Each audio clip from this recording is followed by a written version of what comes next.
You love your sticks and stones. You throw them my way to make a point, but I don't have hollow bones, so you'll never take away my voice. You used to be like home, but now the whole place is so destroyed, and I survive on my own. I'm stronger than when I started, even through all the times I hit the ground. I'm stronger than what you wanted, even through all the times you burned me down. I keep rising from the dust.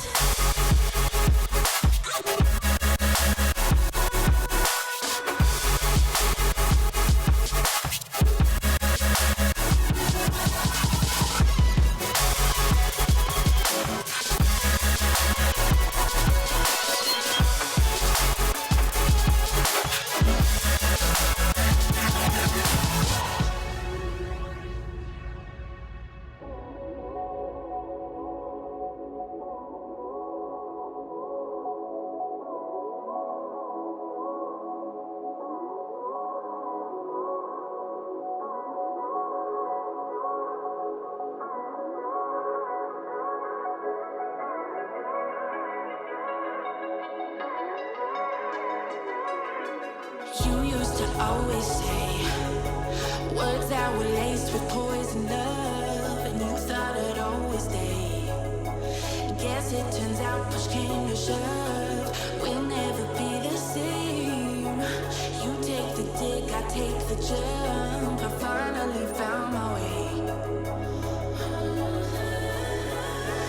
I'm stronger than when I started, even through all the times I hit the ground. I'm stronger than what you wanted, even through all the times you burned me down. I keep rising from the dust.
Hello, everybody. Happy Monday.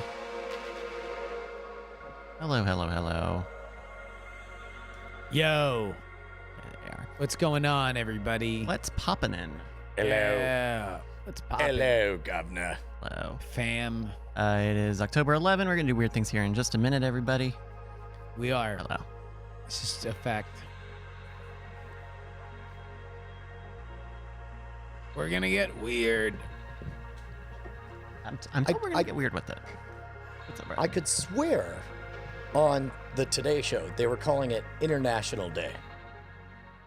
I don't think I made You that up. said that, and it was baffling to me, and then I think you tried to look it up, and we didn't find anything. But also it's like, don't get me wrong. I don't always remember details correctly, but I have a pretty good track record for an hour and a half ago Sure. of what I just watched. Bryce, is it International Day? Anywhere?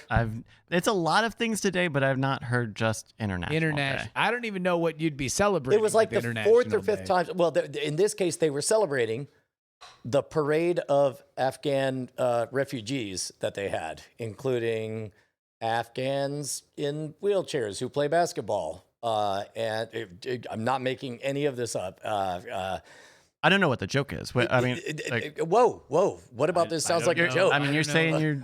I'm saying I the was situation. confused because I had never, ever heard today called International Day. I've Agreed. heard it called Columbus Day and Indigenous Peoples Day. Yeah. But they definitely called it International Day. Like first time, probably I didn't hear that right. Second All right. time, third time, Google fourth it. time. Everybody go to Today Show explanations From the delightful lips of Hoda herself. Hoda. In between Google's- sips of wine. When you put International Day into Google, it gives you the International Day of Peace, which was about 3 weeks ago. And again, my claim is not that any recognized entity calls it International Day. My claim is that the Today Show kept called calling it International Day, and kept Huh? featuring various Afghan refugees. I just want to do that. I mean, it's It's not fine to me. appropriate language-wise, but to do the monologue from you want to True play? Romance. Oh, Yeah. MRFers must think it's International Day. It ain't International Day, is it? No, man. It's definitely not International Day. you could play that instrument. What instrument? You know, the one that's slightly problematic. I'm not doing it. Not doing it. Not doing it. Not doing it. Hey, Bryce, how was your weekend? It was good. It was good. Good weekend? Yeah. How about you? Marbles was back. I saw Marbles is back. Marbles is back. It's back in a big way. On the 17th, season 2 starts. Uh-oh. Very excited about it. Uh-oh. Yeah. Marb up. Marbles. Roll Already. 'em. And it's just the three of us today. No Andrew today. So No, he's got things on to assignment. do. yeah. He's got to use that noodle of his to write a book. He's got a deep tissue temple massage to loosen up his brain. And his eyeballs leak out a book. Pages just fall out of his face. He opens slowly his mouth. cries words. Not everybody's cut out to be an author. He No, is. You know. He Turns is, out. man. He is. All right. Well, you guys want to do a show then? Ready? Let's show it. All right. Here we go. In 3, 2. Hello, ladies and gentlemen. Welcome back to the Weird Things podcast. I'm Bryce Castillo, joined as always with Brian Brushwood. Hello. And Justin Robert Young. Sup, fam? This is the show all about the news of the weird, science, all sorts of good stuff. How'd you guys have a very good week? Have a good weird week? I did. It was a good weird week. I saw a goblin. I tweeted a ghost. Haven't heard back yet. Looking forward to that. Yeah. What did you tweet the ghost? I said, congratulations, you just won. DM me for details. Yeah. And you're hoping that that'll like come through. Look, yeah. man, can't catch a fish if you don't cast your net. Exactly. I'm a fishing ghost. I'm a ghost fisher. I'm a ghost fisher. Phish. Yeah. Tom Clancy's Ghost Fisher. My dad was a fish and my mother was a rod. I think Shouldn't that be Calm down, soft? Dave Chappelle. I think that works. Hello, everybody. Welcome to the Weird Things podcast. I've got some traffic and the weather for you on the 9s. Yeah. This is coming in from the NOAA. There's a storm watch excuse me, there's a geomagnetic storm watch. Oh, the sun got upset. Someone told a joke to the sun and the sun didn't get it, and it does the same thing it always does. Get Jim Cantori out with a magnet suit. So the NOAA has issued a G2 or moderate geomagnetic storm watch for like right now. Right now, it's supposed to be happening midday on the 11th. So wait a minute, hold on. What happens? Like, does all your clocks go iffy, and then I've never wished more that there was a dimmer switch that I could just flicker right now. Like, is it something where like your all your alarms aren't gonna go off, but also the Today Show is gonna call it International Day? Like, what happens with this magnetic storm? So this is basically them saying there's a solar flare that could affect Earth. This could affect the power grid. This could affect satellites out in orbit. It could create visible auroras as far south as New York. That would be the things that could be affected if this fully reaches its G2 or moderate Well, we don't know. status. We have no idea what's going to happen. We just know that it's a possibility. Now I got a question. Go ahead. Last time You I look checked, very skeptical. Brian is very askance with his crossed arms with this solar storm. I mean, if it's a geomagnetic storm, doesn't that imply that it's an Earth storm? Shouldn't it be like a solar magnetic storm? No, I think it's affecting our magnetism. That's It is- why it's a geomagnetic That's storm. like calling it a Katrina cane. Like, just because it's affecting, that would be like New Orleans cane. Yeah. There you go. And thank God we don't do that. Landed it. Just like the Katrina cane did. Like the Katrina cane. Now, in 1859, you might have heard about this. The Carrington Effect is believed to be the largest solar storm in recorded human history. During that time, bright auroras were visible as far south as the equator, and they were brighter than a full moon. The Carrington Effect took down telegraph systems at the time, and Sky reports that an event of that magnitude today would cost, quote, trillions of dollars in damage globally. Oh, man. Wouldn't it be great if it only hit all the crypto bros? Nobody else was affected. Just all of a sudden, everybody who had crypto was like, "Oh, dang it!" We're here at the site of a massive solar flare where just one little computer has been erupted into fire. So that's happening supposedly right now as we're recording this. When do we know if it's over? Like, where do we have a time frame of when it's gonna? I guess it would be really funny if the podcast ended right now.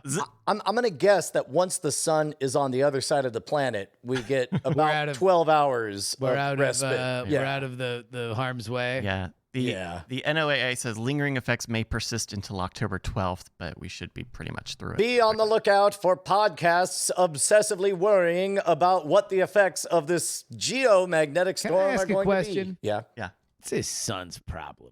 What's it doing up there? What are you doing, man? Like, we're all just trying to hang out, being a real wiener peen right now. But I mean, it's enough with this guy. It's so many words, but I think it's a good question. What are we? I mean, we get it. You're at an all-you-can-eat hydrogen buffet. You're all there, pooping out helium, eating helium, pooping out iron. Just tired of him. Mm-hmm. The sun. What's he doing over Overrated. I think it's an interesting thing. We don't say we put a cage. We should build a wall around the sun. No, we don't. Look, I'm lock it up. It needs to change. I'm just saying. No, I'm saying we should. We should build a Dyson sphere. No, I'm on Team Dyson sphere. Yeah, because we don't really have like protection from solar flares. Like, we don't have. What do we need to do? Should I be wearing a suit? I think we need a big sun shield. I don't even mean like aluminum foil. I mean like Brooks Brothers. Should I just be looking good if everything goes down? We're just like those jerks at a baseball game who are like reflecting the sun's light back into its own eyes. He's like, guys, I'm trying to do a storm. Would it help if we all pointed a laser pointer into the air at the same time? Into the eyes of the sun. Yeah. One pilot says, guys, I can be really annoying too. I have a situation for you. Oh no! Uh-oh. Scenario. This is from Jakeem, I believe. Thank you for sending this in. Brian and Justin, you are police officers first at the scene. You are at a home. A woman, Ruth, has called you in about a mysterious rock. Hey, listen, this ain't no man, Ruth. This is a woman, Ruth. I don't want you mixing up whether she's a man or a woman again, or I'll demote you and promote you again. You got it. Detective doesn't want to get on his boss's bad side, so just agrees. That's right. All right, Detective listen. Yes Man. You're going to go in there first. Also, she's a woman. Don't forget that. Go for it. Got it, Chief. Okay.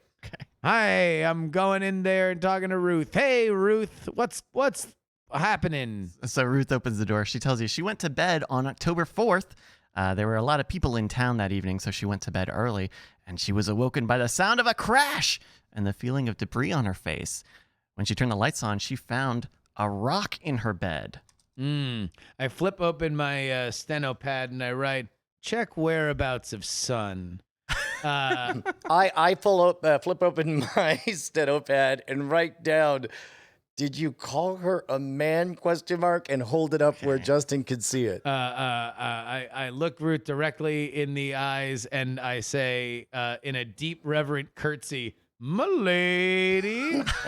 I am not approvingly. Yeah. My young protege, who's clearly better at this than I am. So, all right. So what? So she woke up. There was a rock in her bed. She found a saw damn rock face in her full of bed. Oh my good God. Look at this rock. Well, all right. Look. So she takes you back to the bedroom and she shows you this rock. Okay, I know first that, of all, this just feels like the goddamn roof caved in, huh? Yeah, listen.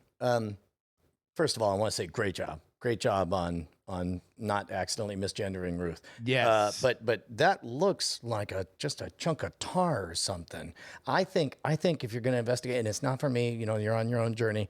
I'm just here as your mentor, your superior officer, and the guy who decides whether or not you get promoted. Yes. I think you should focus on the rock. Yes. And not ask her any leading questions about her lifestyle or her name. Yes. Okay. All right, go for it. Yes, and another yes. Gentlemen, can I help you? Can you help me? Hey, Ruth. What's up? What am I supposed to do with this rock, guys? Where's this rock come from? I got a few questions. All right. Number one, your ceiling. How's that looking these days? Did your ceiling fall in? You look up and you see this hole in her ceiling. Yeah, well, that that's seems your like problem. an unrelated phenomenon. Yeah. All right. So I'm gonna go up there and I'm gonna get my mug right up in there into that ceiling hole. What do I see? You just see open air. There doesn't seem to be any other issues with the home. There is just a hole in the ceiling of Ruth's bedroom. Is this in an apartment or a house? This is a house. A house. So this is like believe. out into the actual air. Yeah. That this is pointed at. Okay, officer, if I may. Yes. You're doing a great job. Yes. Maybe just to establish an alibi, find out whether or not she's married, in a relationship, looking. Gotcha. Just all right. Hey, Ruth. Yes. Well, what's up? You swinging free? Locked down? What's going on? You breeding? Like, what's the haps? breeding? Well, sorry, officer. Is it going to take long? My grandchildren are coming soon, and I'm sorry. You were asking about my. So you're already out there. You already spread your seed. I'm sorry. Is this about my rock? I need help with my rock. Look, I got this the rock is a professional investigation. Okay. No, I think I am not partnered at the moment. Let me ask you a question, Ruth. Yes. Ruth, I want to ask you a question. Sure. At night or during the day, you ever hear regular sounds like train tracks, airplanes, wild coyotes, Wile-E coyotes, a mech of some sort, Sirens, warping sounds, sirens, sounds of creeping, and I mean sirens like both the sound that would be made out of a cop car and the mythical creature that attracts sailors to the rocks. Right. Well, I mean, they got the canyon right nearby. There's always construction out there. Canyon? What kind of construction they doing out there? No canyon stuff. Now, making roads or over my something. steno pad, and I write Wile-E coyote and I circle it. Ruth. Yes. Hi. Oh, hello. What my subordinate I think is getting at is what up with this canyon, yo? You tell me. You go ask them. I'm just the person who lives in this house. That's a good point. Listen, I'm gonna send you. Why don't you check out the canyon? Yeah. Okay. And I'm gonna just hang out with Ruth for a little bit. You got it. All right. So Seems Justin, like maybe sick. so Justin calls up So how many grandchildren? Kicking Horse Canyon, Yeah. and you find out that on the night of October 4th, they were not doing any blasting or any work at all, but they did report seeing lights and hearing booms in the sky that night. Ooh. All right. I got a question for you, Canyon. Yes, it is me, the spirit of Horse Canyon. Yeah. You're destroying my planets. Let me ask you a question. Yes. What's up with Kicking Horse? Those are human words used to describe my incredible majesty. Behold, And what what do you- thousands of years of the carving knife of water running through me hath wrought upon me. I am rich in mineral veins and full of human pain. So what I do you- have stories that shall make you tremble. So what do you And call a yourself? Goth will what? What do you call yourself? Canyon. Just Canyon. I like to keep it simple. But so let's say you run into another Canyon at a bar. How do you tell each other apart? Right. I mean, we don't. You're just like, yo, what up, Canyon? Yeah, my Canyon. To be honest, it's been a lonely existence being a canyon. All right, so all these like I was rather flattered to have any name at all before. I mean, I've always said, you know what, Kicking Horse? That sounds, forgive me, kick ass. okay. You want me to call you Kicking Horse? Yes. Kicking Horse. Slower. So you were you got a mining facility in you, but they weren't drilling or blasting. There was apparently some explosions in the sky. They told me I was full of bitcoins. I don't think that's I right. hang up on the canyon. I don't even like. I don't That's know. about all that's in the canyon. I Okay. exit my ayahuasca trance, and now I'm no longer talking to the canyon. So do you have any? I go to the miners, whatever the outfit is. 12-year-olds, It's not mining. 13-year-olds. It's like they're building a canyon. They're building a It's- canyon. it's not All right, I mi- go to the people that are building the canyon. Hello, yes, it's me, Mr. Horse. What's up with this? What's up with this name? Excuse me, I think I can feel this. It's me, Mr. Kicking. Oh Jesus, we got both of them. My partner, Mr. Kicker. Listen, when we first came together, we decided we want to create the greatest canyon this valley had ever seen. And I think we're doing a bang-up job. Just so the to biggest speak. hole in the earth we possibly could make. Just long and straight or twisty. And it's all rock. It's all natural rock. Super. Exactly. Flashback to the two of them. Sharks. And flashback. We already pretty much got what we wanted there. All right. So, any last thoughts on what you think happened with this woman and her rock Okay, situation? wait, no. Can I actually ask questions from the people that make the canyon? I don't know a lot about the canyon. The canyon does not. Okay. Yeah, look, With we're the- not. I we're meant not to have so this whole much thing of Mr. Canyon, they Mr. just- Kicking. We're not into the day-to-day activities. Yeah. We're We more were the high finance level. guys. Yeah. Yeah. but we Bull. did We just sort of keep You the keep checks what? rolling. You ever talk to the actual canyon though? Canyons can't Canyons talk. do not talk, my friend. That's crazy. That's crazy. Flip talk. over the steno pad. Canyon talk ? Close the steno pad. All right. I think I'm ready to solve the case. But the question's not the canyon. The question's the rock. What do you think, as the first responders on the scene, what do you think happened here with this rock? I think that there was some kind of meteorological phenomenon that created some kind of hard substance. Like there was some kind of debris or something in the air that through meteorological events created a Wait. thing that fell through this lady's roof. Like maybe enough dirt in the sky that formed like a crazy dirt cloud or something. Yeah, like some like dirt hail. I don't know Is if this dirt is hail a thing? I don't know if this is table talk or not. If we're out of school, but are we able to physically kind of touch the rock and get a sense of how hard Yeah. it is? Can I smell what the rock is cooking? I would say that if you sent it off to be studied, if you sent this rock to be studied, whatever center you took it to would accept it, I'm sure, and they would put it in a pile with all of their other similar cases.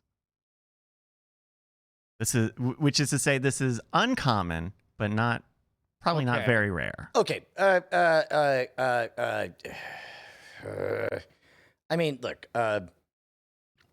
First of all, excuse me, Ms. Ruth. This has been a delight. I can't believe I got to half of first base by holding your hand. It's been a magical afternoon drinking tea, but I have work to do. Oh, Yes. yes. Listen, My rock. Yes. it's either got to be a meteor, or I think it might have something to do with that canyon. I'm here to tell you that I've spoken extensively with both the corporeal and spiritual elements of that canyon, and none of them know shit. Okay, so I'm ruling out the canyon. Here's my best guess. yeah. Either some dirt hail that I don't know who's or what's of, Yeah, so you're inventing the possibility of dirt hail. Yeah, or okay. Lightning. Which, by the way, strike- this is lightning strike. Strikes a thing, and then debris falls through her roof. Ooh, hold on, because have you ever seen what sand that's been struck by lightning looks like? Glass. Yeah, but like dirty glass. Like Yeah. it looks Like dirty hail. It looks an awful lot like that. Hold on, let me consult the weather service and find out whether or not there was a storm that night. Hello, it's me, the weather service. Hi, welcome to my laboratory. This will be fun to unfold. Yes. What would you like to know? I would like to know whether or not the night in question, when this What night was that? Was it a still night? Or was it a bumpy night? That's my question to you. Was there an electrical storm the night that this dirt rock came flying? Well, my boy, I'll have your answer forthwith. Let me consult Bryce OS. Bryce OS, was this a stormy night or a still night?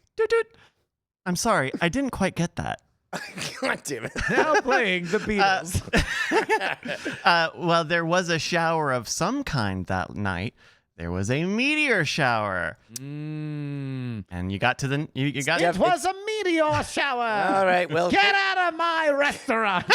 case closed on this one. I think we can arrest the canyon. So, local British Columbia police came to the conclusion that the rock in Ruth Hamilton's bedroom was a meteorite. Ruth has no injuries and says she's had about enough astronomy for one lifetime. She will keep the space rock because her grandkids think it's cool. So, do they divulge the contents? Like, I understand oftentimes there's a lot of nickel and iron in meteorites. This report did not have that information, which is why I kind of said the research center stuff, because I assume it's going to be common metals and things. Right. But it's also probably really low priority for them to figure out what was in this meteorite. But it didn't hit her, though. No, it did not hit her. No. It did. My understanding is that it did crash into her bedroom while she was sleeping. I believe the only story, this is old intel from like 10 years ago, last time I looked it up, but at the time when I tried to find out, has anyone ever been killed by a meteor strike or whatever, the only story was that somebody was sleeping in bed, busted through the roof, hit them in the arm, and he was just like, God dang meteorites, and then went back to bed. Yeah. Yeah. I mean, you have to imagine the statistical improbability that you would see or be near a space rock hitting Earth, just with how large the Earth is, the fact that most of them burn up, all that. So there we go. There's a little bit of a situation. Well, for you. here's something that's always a hit. Ooh. And that's patreon.com/weirdthings. At patreon.com/weirdthings, you can make sure that this show continues to go. Without your money, we'd just leave. We'd just go away and we'd never come back. So pay us money and we keep showing up. And also, not to make a big deal about it, but we've recently been offered a rather lucrative opportunity with a certain Mr. Kicking and Mr. Horse. Mr. Horse. Oh, right. Yeah. So if you want to keep us around, I'm just saying now's the time for a counteroffer. Just $1 an episode. That's all we ask. Exactly. In all seriousness, thank you guys. This the support is all that matters when it comes to a show like this, an audience like none other, and support that we treasure every single day. Patreon.com/weirdthings. I've got a video here for us. The tourist Corey Conlon down in South Kakalaki caught a video of the mines meeting at Hilton Head Island. This is the video here. What are we seeing? What? This is a alligator? Yeah, that's definitely an alligator. You can tell because it's got the wide face. It doesn't have that narrow face that a crocodile has. But what? And that is a shark. Oh my God. Are those sharks messing with that alligator? Someone has thrown food, I guess, into the water near where an alligator is. This alligator is just being fat and hanging out. Just hanging out. Being alligator, like just straight chilling, taking in some sun. Oh my God. But this shark definitely just poked its gooch and it got a little sassy because somebody's throwing food on I was about to say the real villain is the cameraman. Yeah. Are you kidding me? But the shark takes a little nibble on the alligator there, and these look like good sized, comparable. Like if I was handicapping this battle, they're about the same size, about the same weight, about 6, 7, 8 feet long. So the alligator is in like floating in water, like not in He's not any kind of hunting like marsh area, obviously, because the shark is under it. I would give the shark the advantage. Mhm. But really it's like the alligator's just looking for that one moment where it could really like sink its teeth. Because if it could sink its teeth, the shark would probably run away. Well, usually don't crocodiles and alligators, they bite down and then they take you into a death roll? Yeah. Don't sharks have gills? So wouldn't the alligator be all like, "Ha ha! Got you in my death roll, my killing move," and then the sharks if we're in a situation where it's to the death, I would say that the shark probably has the advantage if it's constantly going, right? But like the way I understand sharks, if they are seriously challenged, they'll peace out. What I'm saying is that it wouldn't shock me that if the alligator would be able to do enough damage to the point where the shark's like, "This sucks, I'm out." Yeah, I wonder if the shark would be have the presence of mind to just swim very low, because don't alligators like to breathe? That's also But they'd have to kill each other, right? Like, I mean, that like this isn't like whether or not you'd be able to stay. To me, this is more like a schoolyard brawling. It's like one of them Good gives natured up. boys will be boys. Sharks will be gators. Gators will be sharking. Sharks. Well, if you like that, you should check this out. Taylor Soper, also from South Kakalaki, caught this video, and I'll just play this right now. What? Oh my God, that is definitely a gigantic alligator that eating another alligator is eating a smaller alligator. Eating another alligator. That is a big son of a bitch. Oh my God, it's pretty big. This is actually oh my God, not super rare. A 2011 study says 6 to 7% of young alligators are cannibalized. This is a survival mechanism that maintains the larger gators at the top of the food chain by preying on smaller gators. The study says that if an ecosystem grows out of its carrying capacity for that species of alligators, up to 15% of younger or smaller alligators could be eaten. So this is a situation where it's like an eat their young kind of thing. Yeah. Yeah. I especially seeing that video, like I kind of don't want to play it again. I didn't realize how kind of gruesome it was. I just want to see that big son bitch one more time. Can you just show me one more time? Because that was the chunkiest. He looks 15, 20 feet easy. Yeah. What do you think weight-wise that is? I'd say I can only bench 4 of them. It's I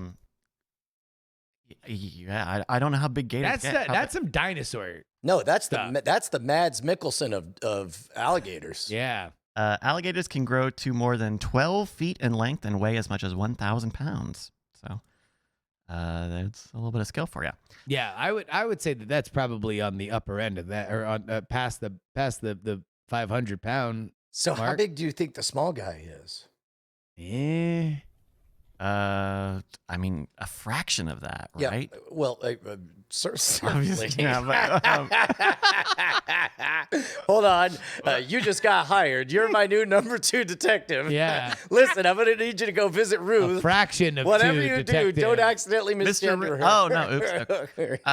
Yeah, I don't know. Maybe I don't know how 100 pounds, 50 pounds. I don't know. Yeah, how I big would- a I would small say is. that might- it seems yeah. a little bit bigger. It was a terrible image than my Weimaraner, my 70-pound Weimaraner. Yeah. Wow, Yeah. I'm not, So what if 700-pound Weimaraner ate your dog? Oh my God. That'd be pretty weird. I mean, An 11 here's foot the- 700-pound Weimaraner. here's the worst part is I don't even think that would buy me enough time to get into the car. Yeah. I think I would be next in a big way. Yeah. swallowed.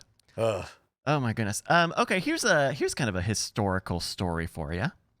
Also, wait, I think the real headline here is "Stay the hell out of South Carolina." Jesus, what the hell's going on there? It's Or if you do, make sure to bring a camera. Exactly. Get and have Storyful on on speed dial. right? Both of these clips were in the past 7 days, so Yeah. watch So out. I feel like we might be seeing some fixed stuff. God, how great would it be if, like, in the middle of cannibalism, alligators, just all of a sudden you see a rock bonk it on the head, and then it turns out that was a space rock.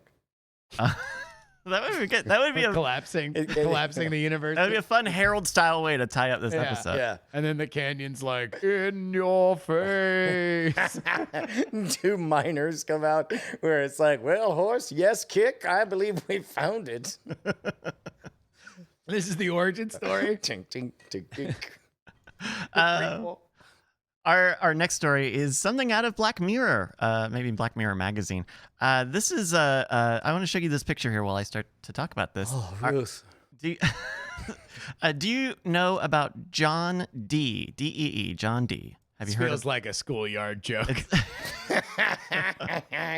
Well, little John D was given a chore and he didn't want to No, it's like, do you know about John D? Who's John D? John D's nuts. do it. Well, Apparently, I went to a preparatory academy. so John D was an English Renaissance man. He was he was. 25 foot tall if he was an inch. And traveled around with an alligator the size of New York City. and so he was John D. so he was into math and science and a lot of not science stuff like the occult and astrology and stuff. Oh, he's one of these guys. But this Black Mirror is as an artifact that he had in his possession for a long time that only recently have scientists discovered the origin of. Before I describe it, what do you think about this Black Mirror? It is a reflective surface. It looks like it's made of metal. It looks like it's designed. It's a picture of a small bowling ball, like a big bocce ball diameter, but it's flat. What it reminds me of is those dangling targets that you would use, for gun shooting. Oh, sure. Justin, what do you think? To me, it looks like in shape. I would best describe it as a Christmas ornament with a little hole at the top flat. that you would put a thing through. But instead of it being round, it is flat like a mirror would be.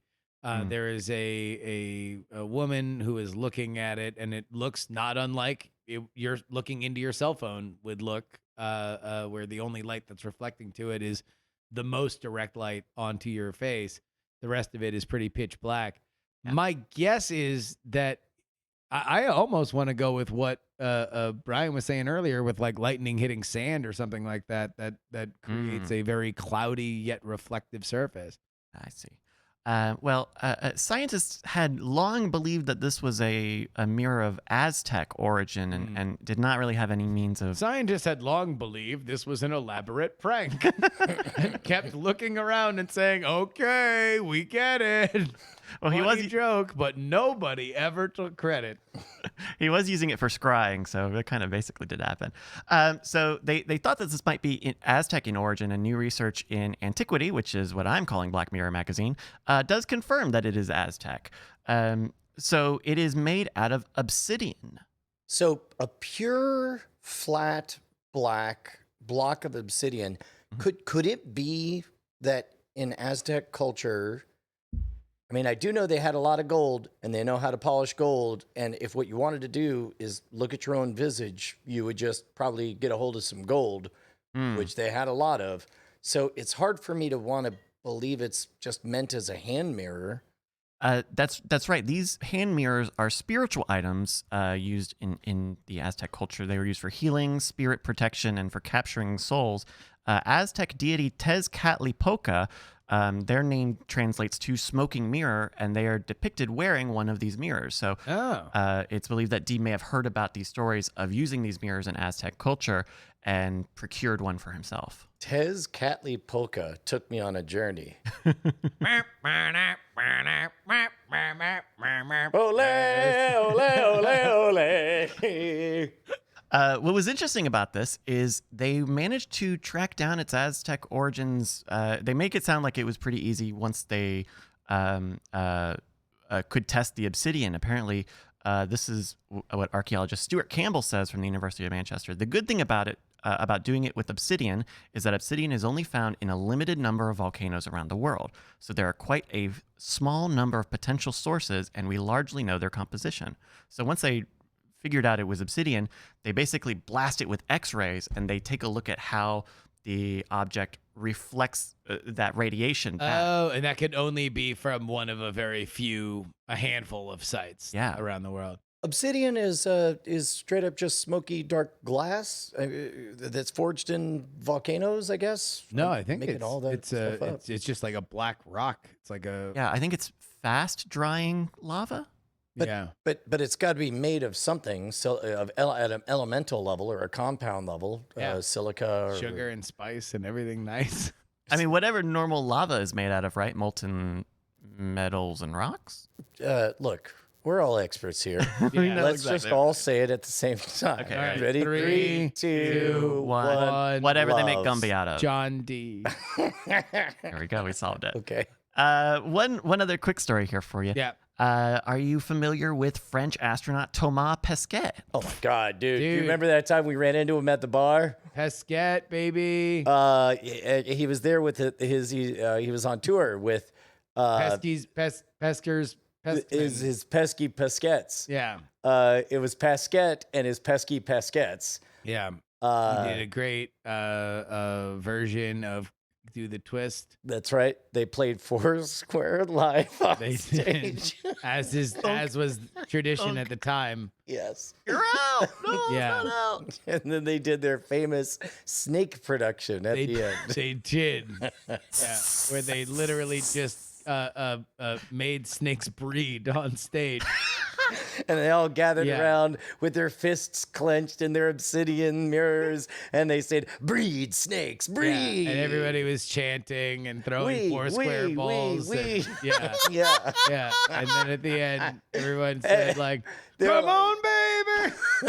Let's do the twist. And they, at the end, the eggs would hatch, and they would say, "Congratulations, it's a boy." And then Ruth would throw down her hat and say, "Maybe next time." Yeah. And then Mr. Kicking and Mr. Horace said, "This is the place." And then the Canyon would say, "Well, it's about that time that the Weird Things podcast was invented." I'm gonna throw a rock. Exactly. And then the narrator says, and that was how God cried. Okay. Here you go. So That's all part of the Bible. French astronaut Thomas Pesquet captured this image during a recent time lapse. What are you seeing?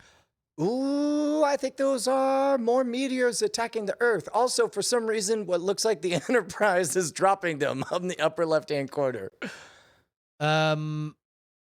So what part of the world is this? That's a good question. Is that New That York? looks. It looks like it is over Europe.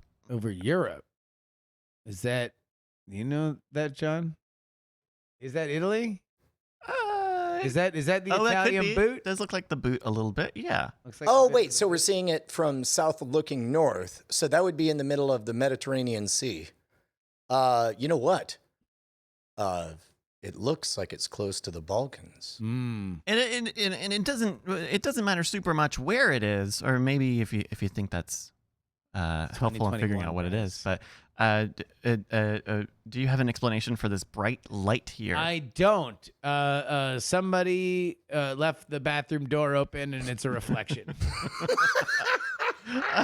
Right? Of a full moon. of a full moon. Someone started their laser pointer a little too early. This is It does look like an asteroid impacting, but that seems so obvious that I'm cautious to say so.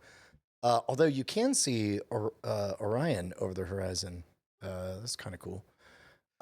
So we've talked about these a little bit before. This is a, quote, transient luminous event. This is lightning-like activity that takes place in the upper parts of the atmosphere. Basically, it's lightning. Basically, lightning can happen in the different layers of the atmosphere, but a lot of times it's not very visible. And we've actually like don't have a lot of evidence that these have existed. We don't have a lot of photos because, like lightning, they only take place for milliseconds as fast. The briefest of moments. So in this case, I mean, we've already seen, we've seen cloud to ground or ground to cloud lightning. We what we often call heat lightning is that cloud to cloud stuff. This is that writ large, very high up in the atmosphere. Well, this actually might not be very, very large. So these transient luminous events have a lot of different names and a lot of different classifications. For example, there are, quote, stratospheric/mesospheric perturbations resulting from intense thunderstorm electrification, aka sprites. Yeah, girl. Or emission of light and very low frequency resulting from intensive thunderstorm electrification, or elves. They've got transient red optical luminous lineaments, or trolls. There are a lot of names for this weather phenomenon that we don't have a lot. I feel like, Man, these are some bored meteorologists. yeah. I feel like looking to you get rebrand a certain some level stuff. of specificity, and your Yeah. artistic license goes up. The one in this picture is, they believe it could be a blue starter. This is, a starter is, the short version is one of the types of these events are called a jet. And a jet, I don't know enough about meteorology, but it's very similar in that it is kind of a reverse lightning, or lightning going from the cloud up in the atmosphere. And jets are pretty cool because jets sometimes look like this. Ah! Oh, Wow. dude, That that was is awesome. Yeah, it looks like if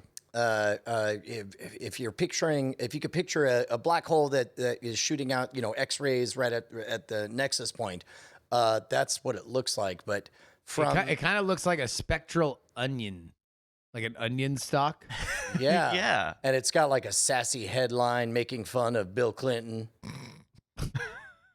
No, I got you now. So I'll take one. that is a gigantic jet that has been seen from Mauna Kea in Hawaii. So that's an interesting weather phenomena that was caught in a time lapse. We really don't have a lot of images of these happening because they're so rare. Sometimes they happen near thunderstorms, but a lot of times they are not visible from the ground. So that makes it interesting. In fact, when Pesquet posted this on his online, he said scientists, quote, were not convinced that they actually existed, despite decades of pilots, airplane pilots saying, oh my God, I just saw this flash of light.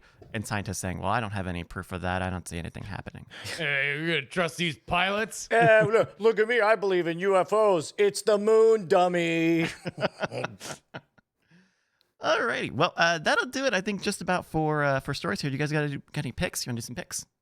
Yeah, I got some picks. Ironically, it's not the actual Star Wars movies, any of them. It is the experience of having your 8-year-old daughter ask you to share with you for the very first time the Star Wars movies, and then watching all of the first 3, and then her asking, are there any more? And saying no. But then saying, well, I guess there might be 3 more, and that's all. And then watching the next 3, and then having the moment of putting her to bed and revealing that you have a lightsaber. Highly recommended. Chef's Kiss. Best experience. 9 out of 9. Sorry, 6 out of 6. One for every Star Wars movie that exists. Which 3 are you taking out? The prequels? All of them that are, yeah. The prequels. Yeah. So the Disney trilogy's in and the original trilogy's in. Yeah. Gotcha. Yeah. Okay. There we go. The films of Star Wars. Shown only to Brian's 9-year-old. Anybody's 9-year-old, 8-year-old who asks. How did they? How did she ask? I have no idea, and I asked no questions. All I know is like, it's like that moment in Ghostbusters. It's like, Brian, when a child asks you to watch Star Wars, you say yes. Nice. My pick is the Squid Games. Ooh, you're a Squid Games guy. Squid Game. You gotten all up in these Squid Games yet? Oh yeah. They I bet on all the sports. Inky, Binky, Pinky, and Clyde. Dot. Yeah. Dot. No, have you seen Squid Game yet? No, but I am familiar with the cultural phenomenon of Bryce. When you first heard of this, you were like, "That's just like that Japanese one." I did think it sounded very similar to Alice in Borderland, but every time I said that, everyone says no, it's different enough. So, but it looks cool. I only watched like 20 minutes of the first episode and then got distracted with something else. So I would like to get back to it because it seemed cool and it does seem a little different from a standard. So here's the pitch: bunch of sad people in Korea accept a deal to go and compete in a bunch of children's games. The first one in the first episode is red light, green light. So when it's red light, you have to stop. If you move, then you're out. The only difference is that when you're out, you're murdered. Oh. And so there's a lot of murder. Boy, if you're sensitive to gun violence, then this is not the show for you because there is a wanton amount of fatal gun violence in Squid Game. It's good though. I think it's really good. There's a reason why it's had the kind of phenomenon that it's had. If you like dystopian stuff, it certainly has plenty for days the iconography of a really rad dystopian story. A thing that I don't know, and I don't know if it makes me racist, but I would love for folks who speak the local language to explain to me what the nexus is in terms of Korean, a modern, because they have their own film and acting like Industry, yeah. Right?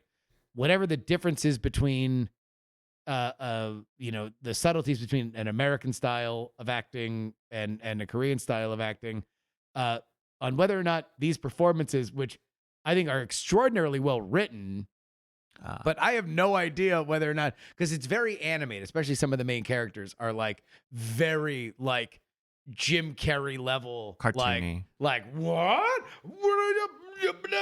Like very physical, and very animated in their face, and it's like it's a serious story. Mm-hmm. So I don't know whether or not like I'm enjoying it, but then again, I love that style of acting no matter what. So I would love to hear from folks who are like whether or not this is seen as kind of a dark comedy. Is it seen as a thriller where that style of acting is just kind of standard? Like there's just more of an animated element kind of expected in stories like this. So that being said, I was in for the ride so far, and I'm very excited to continue watching.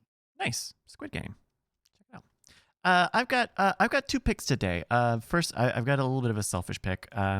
I do a virtual marble racing series called LFG Marbles, and the second season of it is starting on October 17th. If you don't know it, it's a game that we play here live on Twitch. So there are these virtual race tracks, and they're designed for these little virtual marbles, and everyone gets a marble with their name on it. And then we race them, and we see who finishes the fastest. So check it out. Marbles.win is the website, and there's an email list. And I'm really excited. We've got we're doing a fun thing this season. We're doing family days.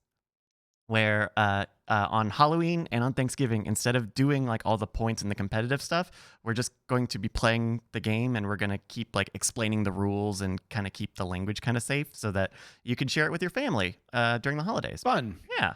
So tune in, check that out. Marbles.win is the website. There's an email list there. October 17th is when it starts. And the first family day will be on Halloween itself. It will be Halloween. Yep. Okay. So Sunday, the actual Halloween. The actual day. Yeah. So tune in for that. Nice. I got another pick here. I'm not caught up yet, but I started and am enjoying the Apple TV Plus series Foundation.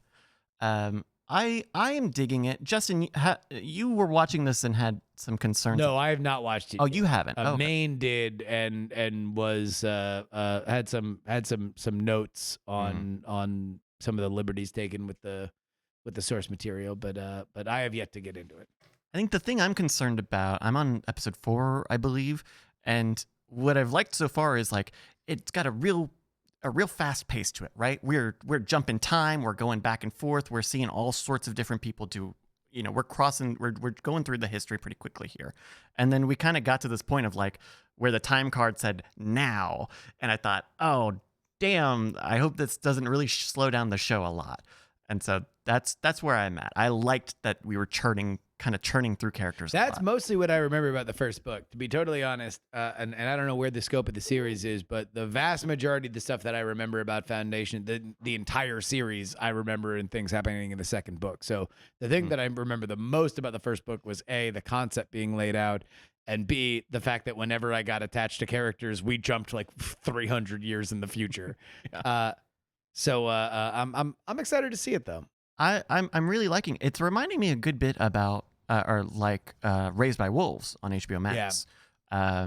In that it's kind of like the opposite of that show, right? Raised by Wolves is very like individual and micro, right? It's like here are these 4 or 10 or however many people, and they're trying to survive. Where this is about like, this galactic empire with trillions of people, and I don't know. I think it's really interesting the world that they set up and the way that they explore it in the show. So yeah, Foundation. Awesome. Cool.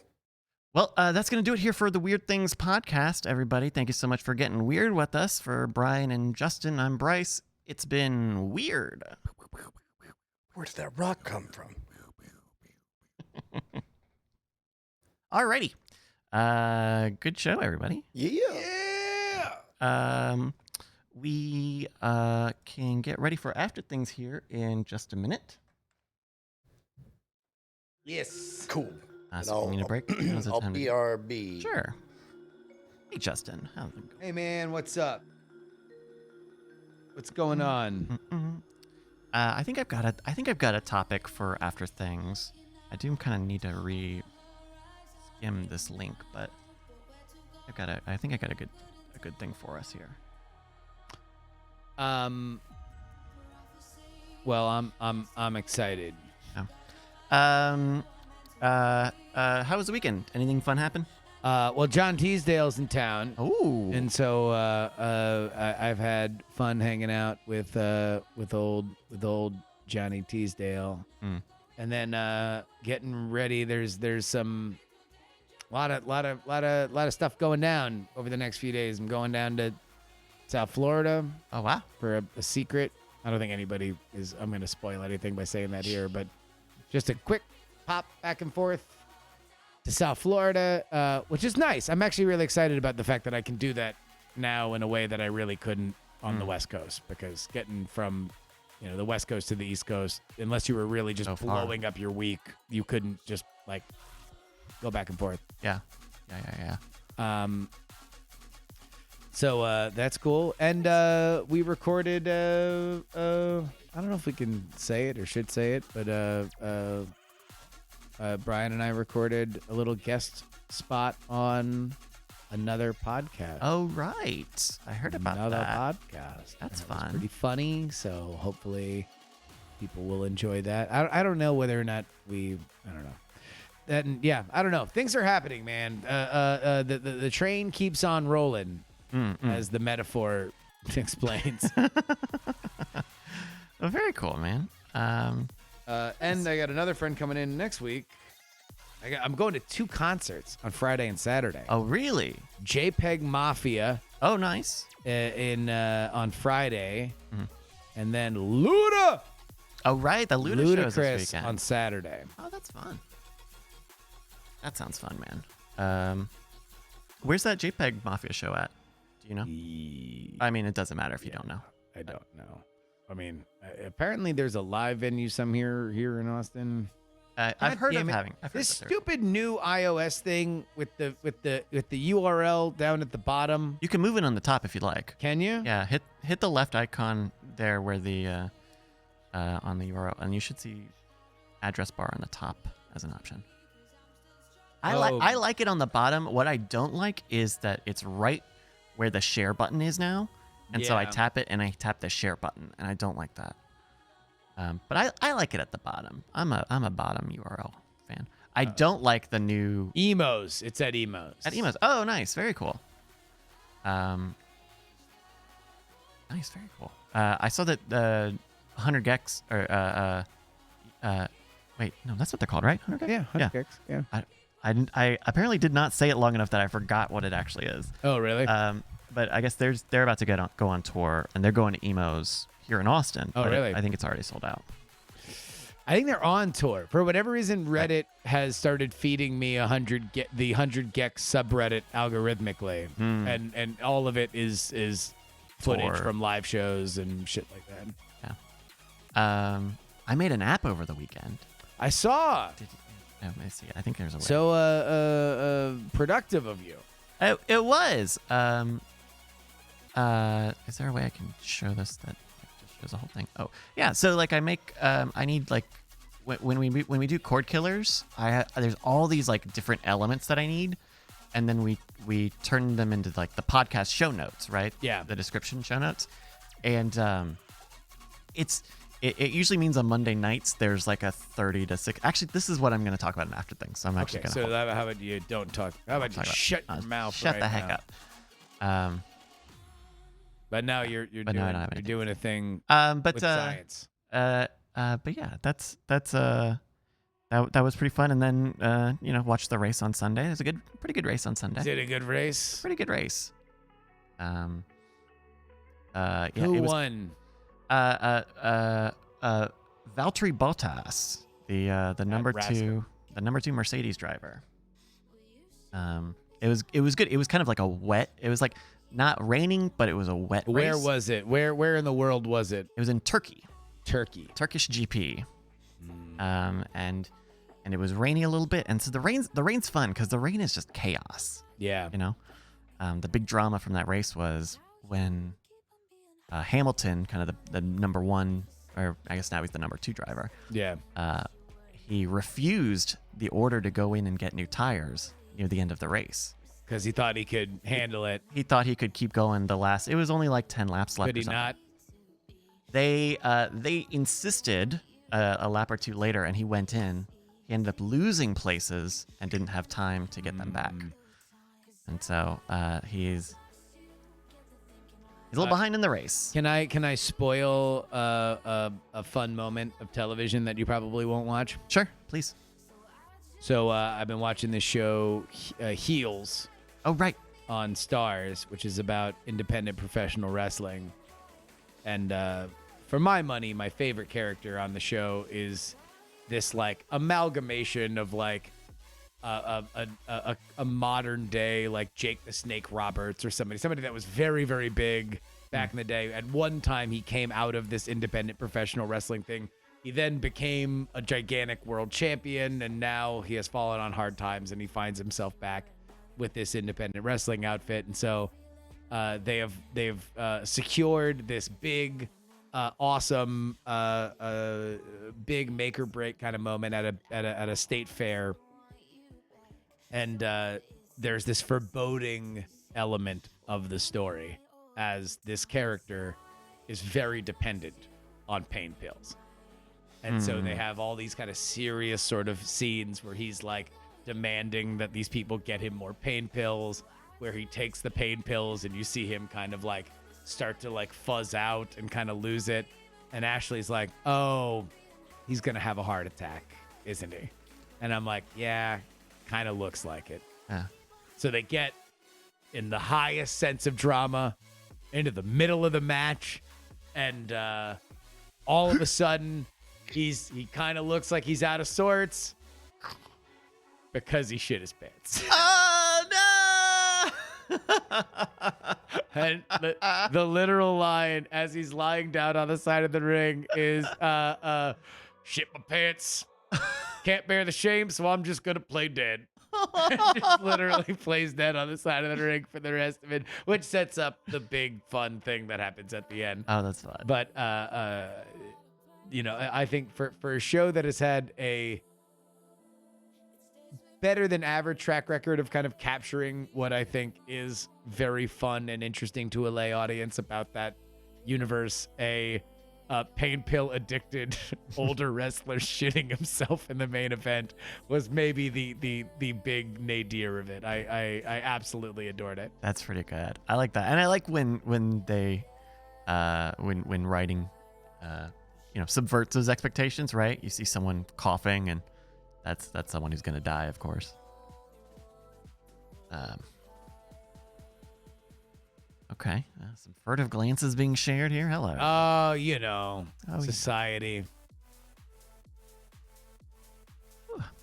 All right. Well, I've got a brief. We live in a society.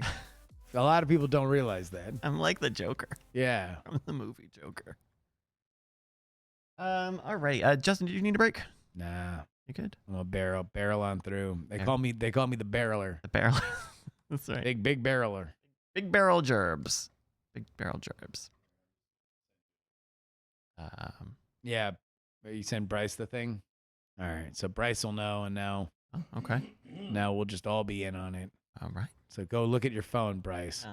Look at your phone. Okay. Boga is live. Yeah, look at that. Let's see. Christ.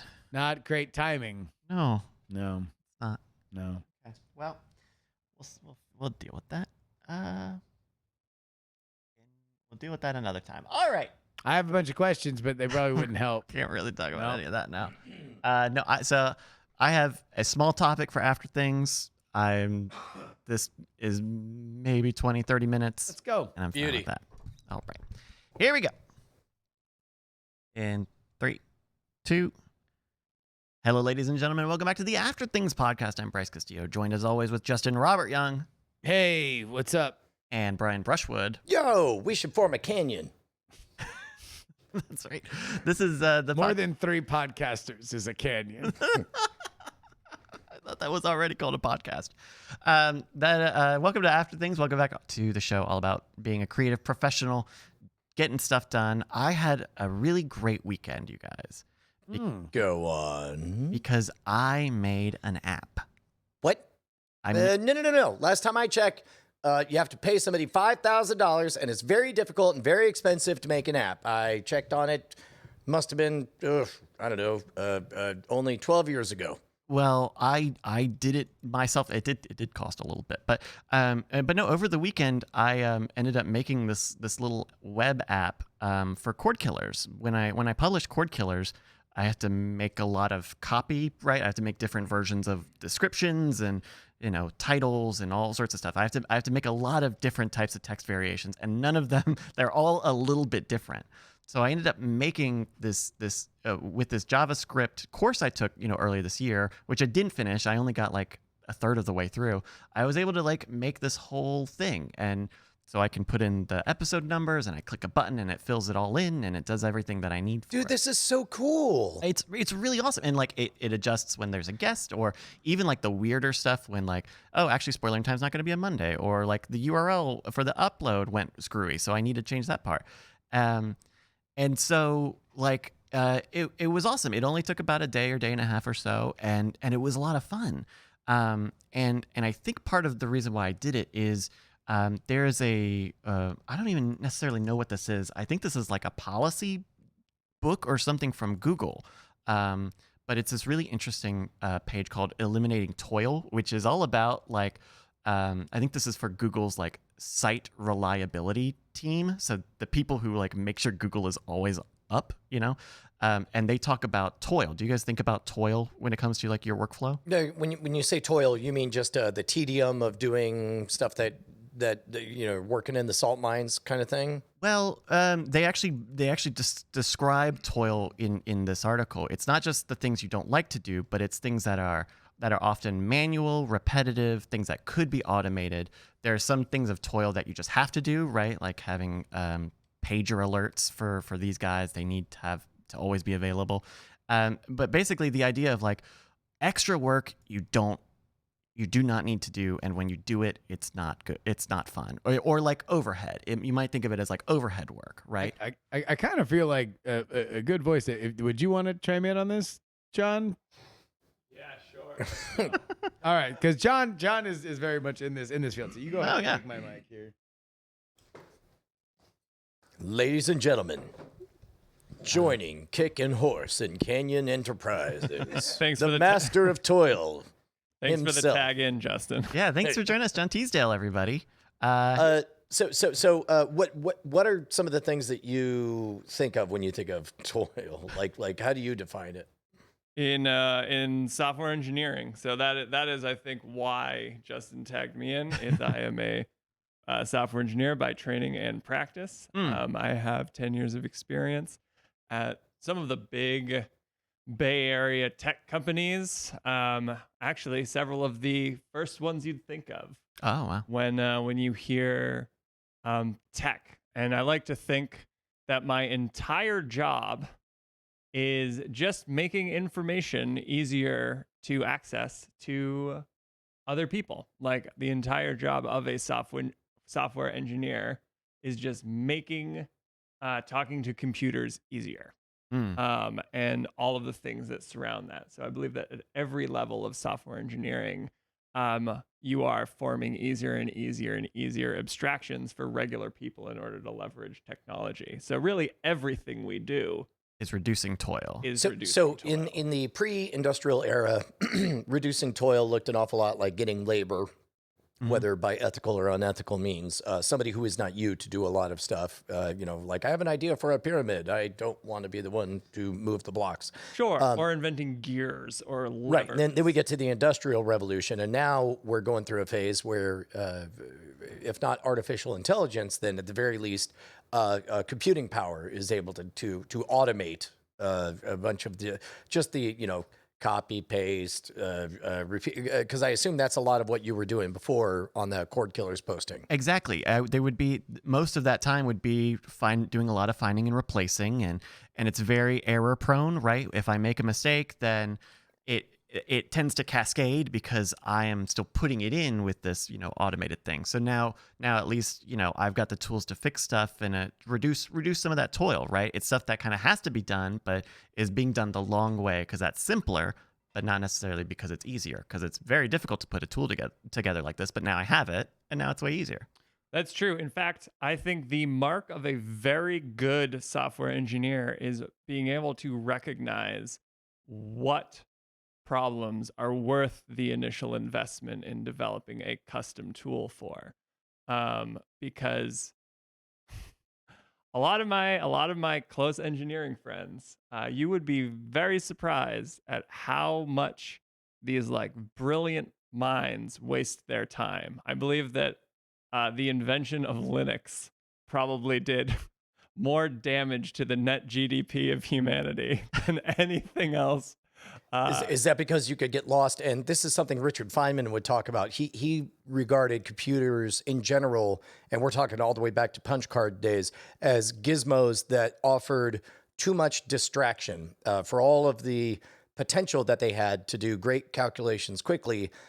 There was this deep, alluring siren song of like, yeah, but you can also tinker around a bit and come up with ideas. And then it ends up being a net negative for you getting the job done because you're off playing in, but now I could. And if I figured out how to subnest this. But then, Exactly. but then you get into a faster horse argument. Like, yeah, we could make a car, but we can just breed faster horses. I mean, we've got to build a car now, but now cars are commodities. But I guess specifically to the question of Linux, is that the spirit of that, or It is in the you have all of these kind of like great minds, these great like thinkers and builders, and they are spending the majority of their time twiddling with Linux settings Mhm. to like make sure to like set up a media server. I think In fact, I've one of my very very good friends spent 9 months programming a media server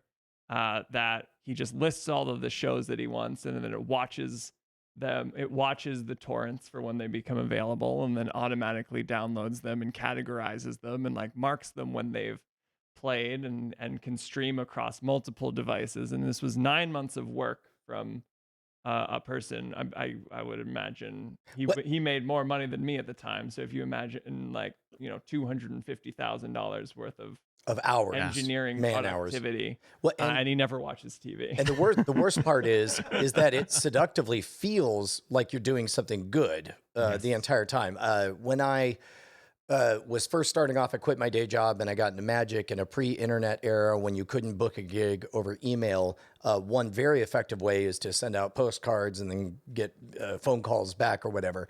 And there was some part of me that deeply adored that one moment that I got a brand new batch of postcards, and I knew, ooh, this could be 3 to 4 hours where I have to stamp all of these and put labels on all these, and I get to watch a movie while I'm doing it. Look at me, I'm working. Yeah. And ultimately, that did matter for productivity in the long run, but I suspect that was a fake out I was pulling on myself the entire time in terms of maximizing productivity. I guess it really depends on like what you want to do. I do believe, Bryce, to your point, like what you've built there is a great tool. Because that is something that you do all the time. Like this will be like it's once or multiple times a week that you have to go through this. Yeah. It's not something that looks like it will require a lot of maintenance down the road. It doesn't depend on for example, when you said you built an app, my immediate thought was a mobile app. And I think when people think about building mobile apps, they think, oh, great, like digital is such an amazing thing, because with physical products, you make it and then you have to continue to make them, and then you have to store them somewhere, and then you have to ship them somewhere. And then if you're not super familiar with software release life cycles, you think, oh, with an app, I just build it and then I can sell it forever. However, that's never the case, because every single time iOS updates, your app breaks. Yeah. And now you have to go back in, reinvest time into this app that now is a year behind on all of the different library updates that you've used, and it actually becomes a huge drain on your like forward your resources ongoing, and if you stop working on it, It could disappear. everything falls apart. It's not like with a physical product where you at least still have the thing that you have already made. Like everything is gone. Yeah. And that was the goal with this, right? Like this is just HTML and JavaScript. So like this is not gonna, if this breaks, then Chrome has got to be broken. Yes. And so that was the goal, right? Is like being very purpose driven. And even now, like the thing I'm excited about with this now is there's still ways I can build on top of it, right? So instead of just giving you one big text field with all of the text that I need, it can give me individual fields for the different places that I'm going to copy and paste stuff anyway to, or whatever. I can find a way to actually make it save a text file, or it's not the end just because it's like doing the thing I was already doing but faster.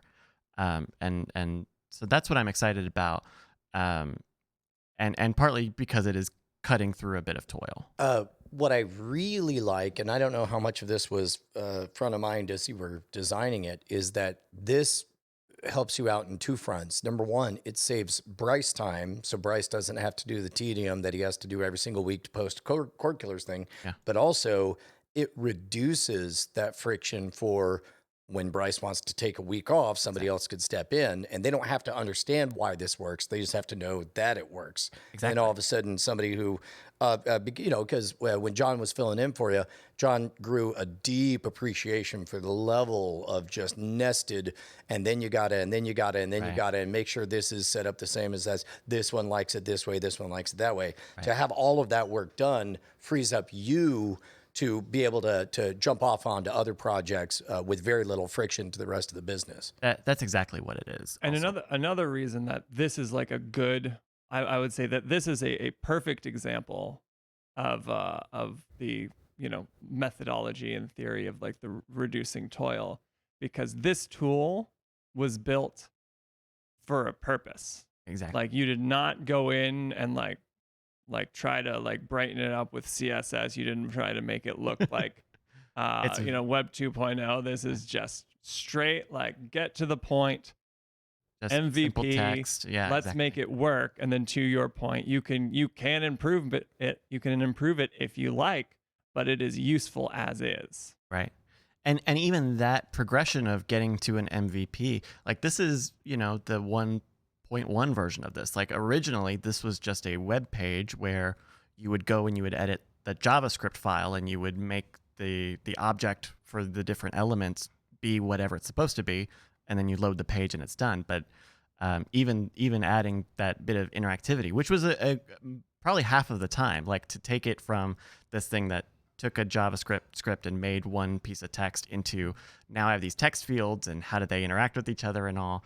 There was also just fun in that. Like I had a really good time doing it.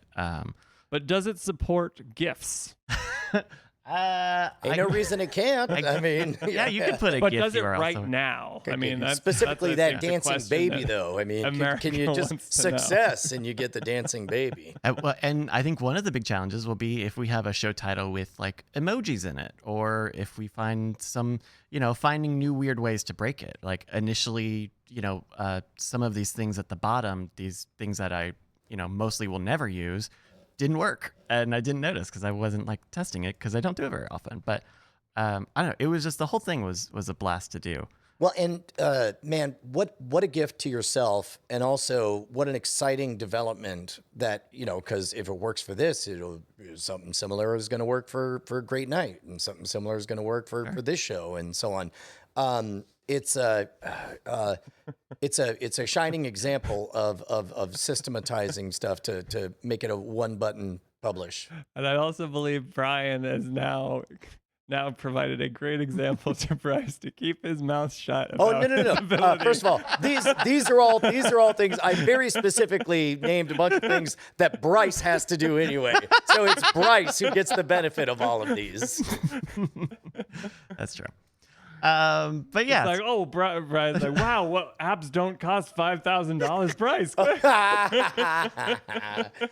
Could you design an app that just sort of like figures out who's talking on vMix and then just cuts the camera over to them? I've had this idea for Never heard of anything new like that. social media, this new social media app, this new social network, sunshine.io. But what was great about it is that I've talked about doing this JavaScript course on this show many times, and I didn't even finish that course. I got like about a third of the way through and got most of the basics, and that was all I needed to get to this. I could look back on my reference material, and I could Google stuff like most everybody else does when they're doing code, and so like the hurdle if you're trying to get into this or trying to start anything doesn't have to be how do I start a mobile app? How do I make a game in Unity? How do I do all these big things? Where even just doing like the overhead of getting an app, getting a developer license, getting whatever, there are simple things you can do and get you started. Like this is just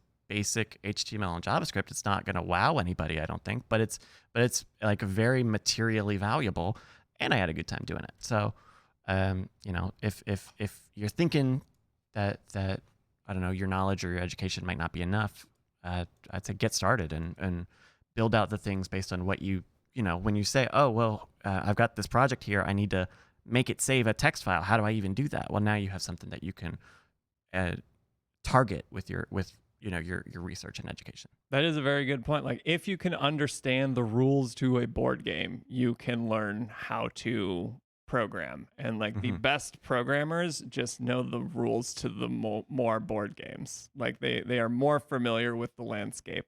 The basic skills are always the same. And then it's just like figuring out how to stick libraries that other people have made together. It's plumbing. You're doing plumbing for data.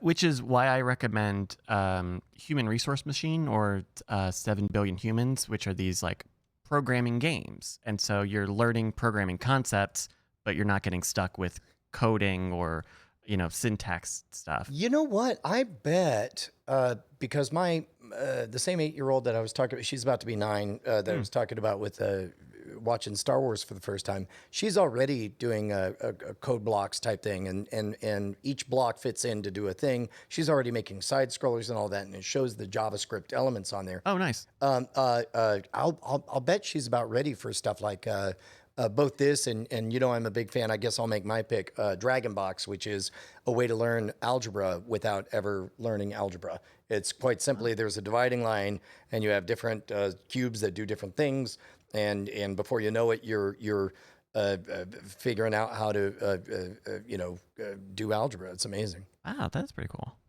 There are a lot of programming games like this. If that's something that interests you, whether it's Human Resource Machine, there's Zachtronics, I believe, is the company that makes a bunch of them. There's a lot of ways to kind of get started with the concepts. Like I think I've mentioned before, I went into that JavaScript course having played these games, and so I knew a lot of the concepts, but that meant I could just focus on, okay, then here's how you execute them. Here's the way that you write them so that you're doing the same thing that you already know.